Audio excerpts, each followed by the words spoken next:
জিলহজের প্রথম দশক শুরু হতে যাচ্ছে। এই দিনগুলো ফজিলত এবং করণীয় সম্পর্কে বলবেন। খুবই গুরুত্বপূর্ণ প্রশ্ন। জিলহজের নতুন চাঁদ উঠবে এবং জিলহজ মাস শুরু হবে। জিলহজ মাসের প্রথম দশক হলো ইবাদতের দ্বিতীয় বৃহত্তর মৌসুম। ইবাদতের সবচেয়ে বড় মৌসুম বা সিজন হলো রমজান মাস। রমজানের পর ইবাদতের সবচেয়ে বড় মৌসুমটা হলো জিলহজের প্রথম 10টি দিন। এই 10টি দিনে আমল করা আল্লাহর কাছে যে কোনো সময়ের আমলের চাইতে প্রিয়। নবী সাল্লাল্লাহু আলাইহি সাল্লাম বলেছেন, সহিহ বুখারীতে বর্ণিত হয়েছে, মা মিন আইয়ামিন আল আমালুস সালিহ ফিহিন্না আহাব্বু ইলাল্লাহ মিন হাযিহিল আইয়াম। জিলহজের প্রথম দশকে আমল ইবাদত করলে এটা আল্লাহর কাছে যতটা প্রিয় হয়, অন্য কোনো সময় আমল ইবাদত করলে সেটা আল্লাহর কাছে এত প্রিয় হয় না। এজন্য এই দিনগুলোতে বিশেষভাবে আমাদের আমলের প্রতি মনোযোগ দিতে হবে। স্পেশালি জিকির বেশি বেশি করার পরে কোরআন সূরায় তওবাতে আল্লাহ নির্দেশ করেছেন। এবং সেই সাথে আইয়ামে তাশরিকের দিনগুলোতে তাকবীরে তাশরিক স্পেশালি বেশি বেশি করে পাঠ করা, আল্লাহু আকবার, আল্লাহু আকবার, লা ইলাহা ইল্লাল্লাহ, আল্লাহু আকবার, আল্লাহু আকবার, লিল্লাহিল হামদ। ৫ ওয়াক্ত নামাজের পরে একবার করে পাঠ করে নারী পুরুষ সবার জন্য কর্তব্য। এটা আইয়ামে তাশরিকে ৯ জিলহজ বাদ ফজর থেকে নিয়ে ১৩ জিলহজ আসর পর্যন্ত। আর এর বাইরে জিলহজের এই ১০ দিন জুড়েই ঘন ঘন বেশি বেশি করে তাকবীরে তাশরিক বেশি বেশি করে পাঠ করা এটা সুন্নাহ।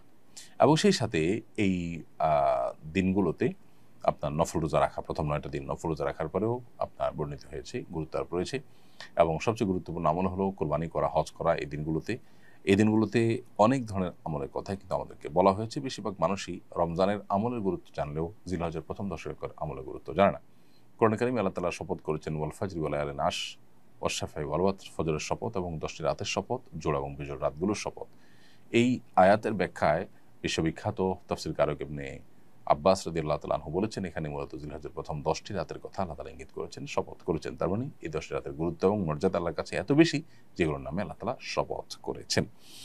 তো সেজন্য সেগুলোর উপর আমাদের বিশেষভাবে দায়িত্বশীল হতে হবে। রাফিদুল ইসলাম মুন্না লিখেছেন, কোরবানির 10 দিন আগে নখ কাটা যাবে কিনা? কোরবানির 10 দিন আগে তো নখ কাটতেই পারবেন। কোরবানির আপনার চাঁদ দেখা যাওয়ার আগে চুল, নখ ইত্যাদি কেটে কোরবানির পর্যন্ত সেটা আর না কেটে থাকা, এটাই হলো নির্দেশ না। অতএব 10 দিন আগে, তার মানে পহেলা জিলহজ শুরু হওয়ার আগে আমরা চুল, নখ ইত্যাদি কেটে শেষ করব, সেটা ঠিক আছে। কোরবানি না করে কোরবানির টাকা গরিবকে দান করার জন্য অনেকে উদ্বুদ্ধ করে। প্রত্যেক ঈদুল আজহার আগে একটা শ্রেণীর মানুষ এ নিয়ে সামাজিক যোগাযোগ মাধ্যমে লেখালেখি শুরু করে। এ ধরনের চিন্তা লালন করা শরীয়তের দৃষ্টিকোণ থেকে কেমন কাজ? কোরবানি না করে কোরবানির টাকা দান করার কথা যারা বলেন, তাদের কাছে আমাদের প্রশ্ন যে তারা যখন হোটেলে বসে অনেক টাকা, রেস্টুরেন্টে বসে অনেক টাকা খরচ করে তারা খাবার গ্রহণ করেন, আড্ডা মারেন, পার্টি করেন, দামি দামি বার্গার খান, অন্যান্য খাবার খান, তারা কি তখন এটা মনে করেন না যে বার্গারের টাকাটা তো আমি অন্য কাজে খরচ করতে পারি, আমি চাইলে তো এই জায়গাটাতে আমি হালকা পাতলা কিছু খেয়েও চলতে পারি, মানে দামি কোনো কিছু খাওয়া তো জরুরি না, এত দামি রেস্টুরেন্টে এসে একটু কম দামি রেস্টুরেন্টে গেলাম আর এই টাকাটা, অতিরিক্ত টাকাটা আমি দান করে দিলাম, এটা তারা করতে পারেন না? দেখুন, এই মানুষগুলো মানবতার ভেখধারী। আমরা বারবার বলে থাকি, মানবতা এবং মানবাধিকার এটা এমন একটা মুখরোচক বিষয় যে এটার আড়ালে পশুত্বকে হার মানানো, অমানবিক আচরণও আমাদের চোখে পড়ে না। সেগুলোকে ঢাকবার জন্য মূলত এই সমস্ত মুখরোচক স্লোগানগুলো দিয়ে থাকে এক শ্রেণীর মানুষ, সেটা দেশে, দেশের বাইরে সব জায়গায় আছে। যে ইসলাম আমাদেরকে কোরবানি করতে বলেছে, সেই ইসলাম আমাদেরকে আল্লাহর সন্তুষ্টির জন্য গরিব দুঃখীর মুখে আহার তুলে দেওয়া, সম্পদের জাকাত দেওয়া, রমজানে ফিতরা দেওয়া, খাদ্যদান কর্মসূচিতে অংশগ্রহণ করা, নানাবিধ ভালো কাজ করার জন্য উদ্বুদ্ধ করেছে। অতএব যে কোরবানি করে সে অন্য ভালো কাজও করে, আর যে কোনোটাই আসলে করে না সে কথা বলে বেশিরভাগ ক্ষেত্রেই এবং প্রশ্ন তোলে। দেখুন, কোরবানি এমন একটা ইবাদত যেটা না হলে গরিব ক্ষতিগ্রস্ত হবে। আমরা জানি যে গত কয়েক বছর ধরে আমাদের দেশে কোরবানির হার অনেক বেশি বেড়েছে। 2022 সালে কোরবানি হয়েছে প্রায় 90,000-এর বেশি গরু। 2023 সালে কোটির ঘরে পৌঁছেছে, 24 সালে এক কোটি কয়েক হাজারে পৌঁছেছে, কয়েক হাজারে পৌঁছেছে। আর গত বছর 1 কোটি কয়েক লাখে পৌঁছেছে এবং প্রতি বছরই প্রায় 1 কোটি গরুর মতো আমাদের দেশে অলমোস্ট কোরবানি হয়ে থাকে। এই যে গরু না, গরু ছাগল মিলিয়ে 1 কোটির মতো কোরবানি হয়ে থাকে। এই যে কোরবানি হয়ে থাকে, ডয়েচে ভেলের রিপোর্ট বলছে যে 1 লক্ষ কোটি টাকার আদান প্রদান এবং লেনদেন হয়ে থাকে কোরবানির এই মৌসুমে, যেটা জাতীয় অর্থনীতির জন্য বিরাট বড় একটা মাইলফলক এবং অনেক বড় একটা অর্জন এবং অ্যাচিভমেন্ট। এবং এর সাথে কৃষকদের গ্রামের গরিব অসহায় মানুষদের, অনেক বিধবাদের স্বার্থ জড়িয়ে আছে। আমরা অন্যান্য বছর দেশের বাহির থেকে, ইন্ডিয়া থেকে গরু আমদানি করে তারপর কোরবানির যে চাহিদা সেটা মেটাতে হতো। আলহামদুলিল্লাহ গত বহু বছর যাবত আমাদের দেশীয় গরু দিয়ে যথেষ্ট হচ্ছে, দেশীয় পশু দিয়ে যথেষ্ট হচ্ছে কোরবানির কাজ করা। 1 লক্ষ পশু মাত্র একদিনে জবে করতে হবে, তার জন্য হাজারো খামারি, কৃষক, চাষি তারা কিন্তু গরু ছাগল এগুলো লালন পালন করে, বড় করে, এরপরে সেগুলো বিক্রি করে তারা মুনাফা অর্জন করে। অর্থাৎ এই কোরবানিটা অনেক গরিবের স্বার্থকে রক্ষা করে।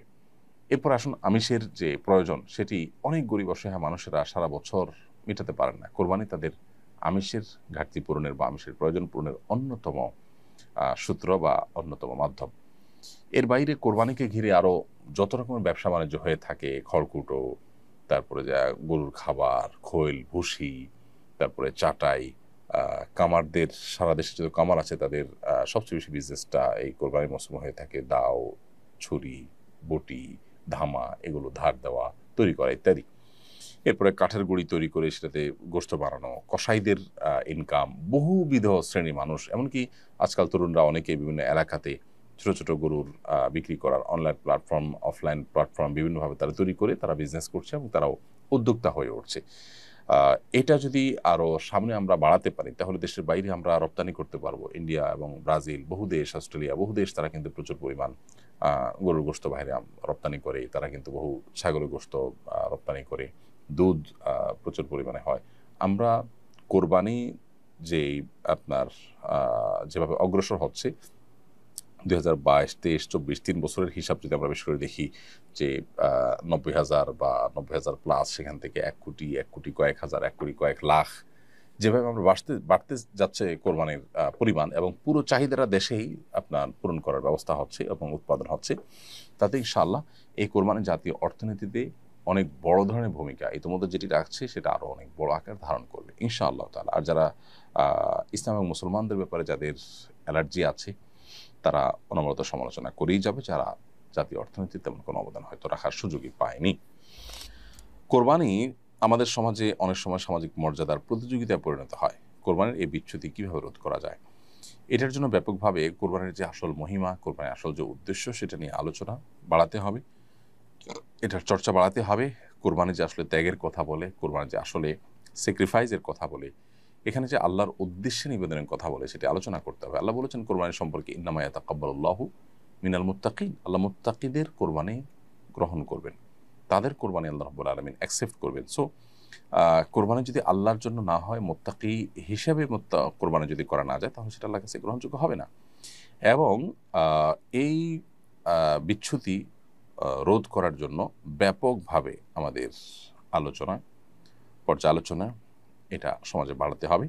এবং এ ধরনের কোরবানিকে নিয়ে আমরা দেখি যে পজিটিভ অনেক নিউজ করা হয় যে বড় গরু কোরবানি করেছে, এতগুলো বড় গরু কোরবানি করেছে, পলিটিক্যাল লিডাররা, তারপরে বিভিন্ন ব্যবসায়ীরা সামাজিক মর্যাদা বৃদ্ধি করবার জন্য তারা এটা প্রতিযোগিতা হিসাবে করে থাকেন।